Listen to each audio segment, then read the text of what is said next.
I am Miss Goodnight, your companion in bedtime adventures. I have come to realize that a wonderful story can bring sweet dreams and lull you into a peaceful slumber. Sit back and relax as we embark on extraordinary and captivating journeys every night.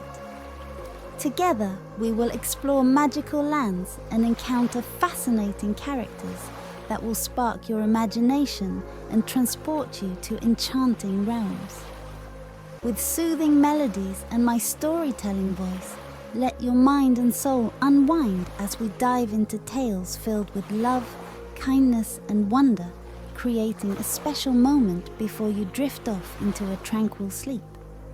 With Miss Goodnight, you can not only sleep soundly, but also find inspiration and immerse yourself in marvelous stories. Get ready for an enchanting and whimsical adventure every night. Now close your eyes and surrender to the world of dreams, for a magical story awaits you, wishing you a peaceful and dream-filled sleep. Today, we will listen to the story Rapunzel, a fairy tale by the Brothers Grimm. Let's get started. There once lived a man and his wife who had long wished for a child, but in vain. Now, there was at the back of their house a little window which overlooked a beautiful garden full of the finest vegetables and flowers. But there was a high wall all round it, and no one ventured into it, for it belonged to a witch of great might, and of whom all the world was afraid. One day that the wife was standing at the window, and looking into the garden, she saw a bed filled with the finest rampion, and it looked so fresh and green that she began to wish for some, and at length she longed for it greatly.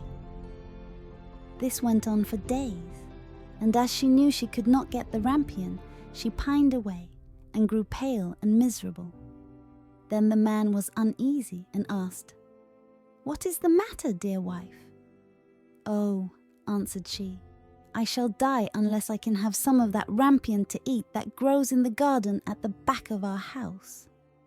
The man, who loved her very much, thought to himself, "Rather than lose my wife, I will get some rampion, cost what it will."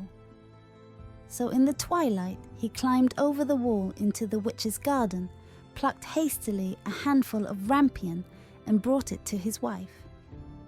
She made a salad of it at once, and ate of it to her heart's content. But she liked it so much, and it tasted so good, that the next day she longed for it thrice as much as she had done before. If she was to have any rest, the man must climb over the wall once more.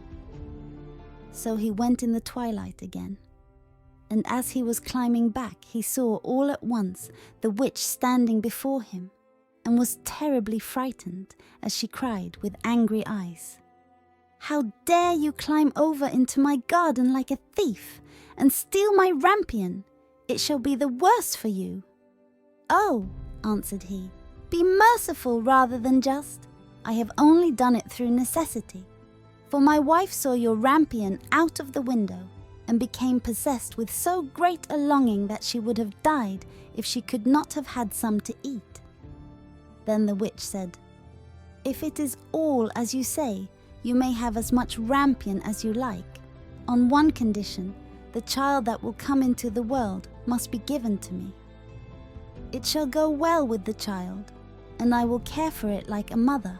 In his distress of mind, the man promised everything.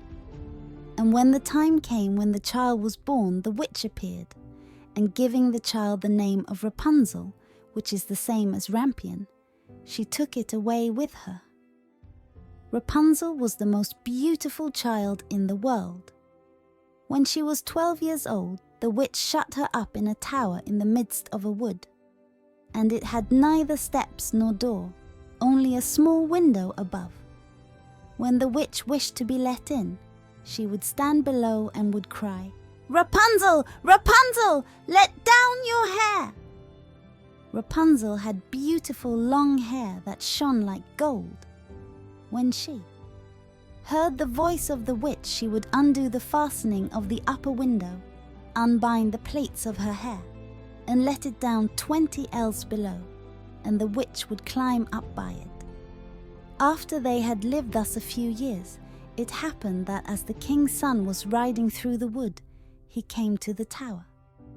And as he drew near, he heard a voice singing so sweetly that he stood still and listened.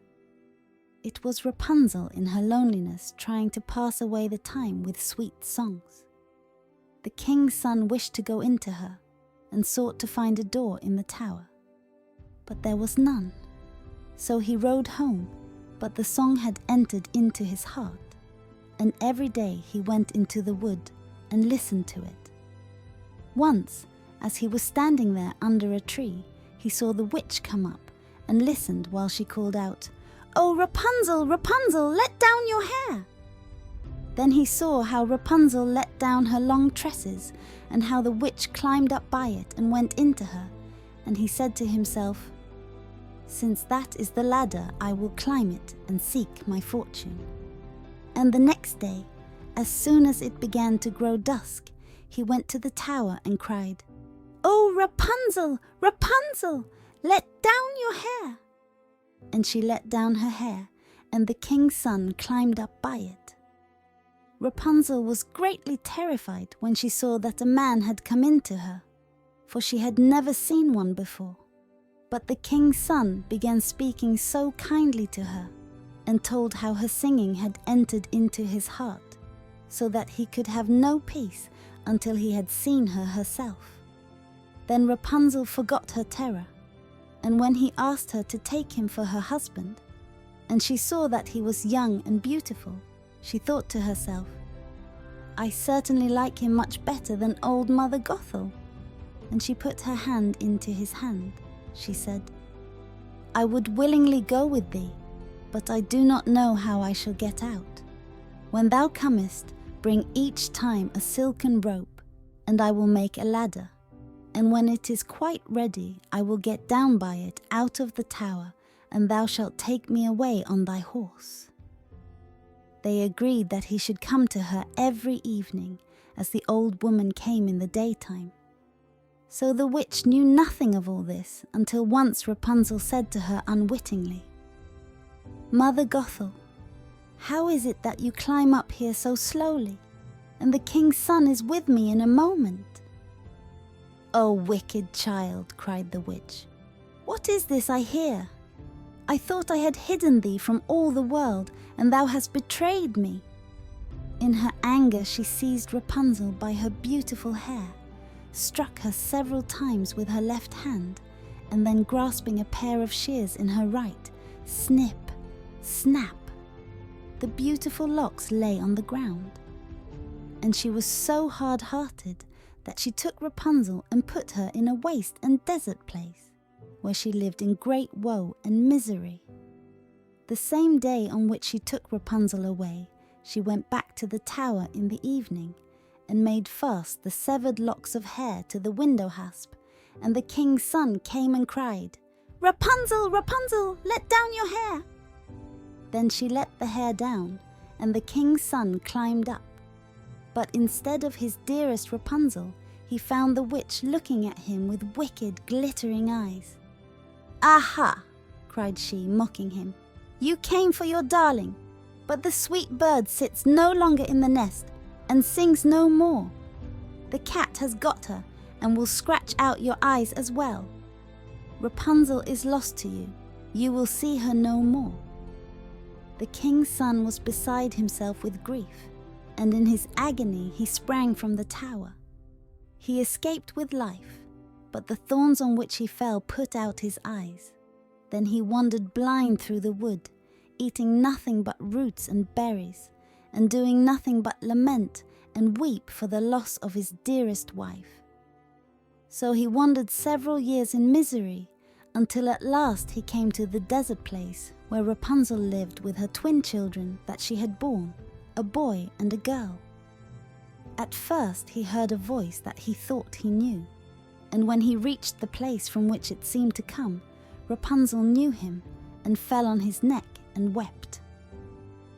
And when her tears touched his eyes, they became clear again, and he could see with them as well as ever. Then he took her to his kingdom, where he was received with great joy, and there they lived long and happily. And that concludes our journey in the enchanting world of fairy tales. I hope everyone has been captivated and inspired by these wonderful stories. Today, we bid farewell to each other, but fret not, for the story is far from over. The dawn will bring us new tales, where familiar characters and magical worlds will continue to unfold. Let's make a promise to meet again in the next chapter, where we will embark on new adventures, encounter new characters, and experience a range of emotions. Thank you all for listening and sharing this time with me. Keep the values that fairy tales bring close to your hearts: love, courage, compassion, and hope. Keep nurturing your imagination with the wonders of magical worlds, and always believe that anything is possible.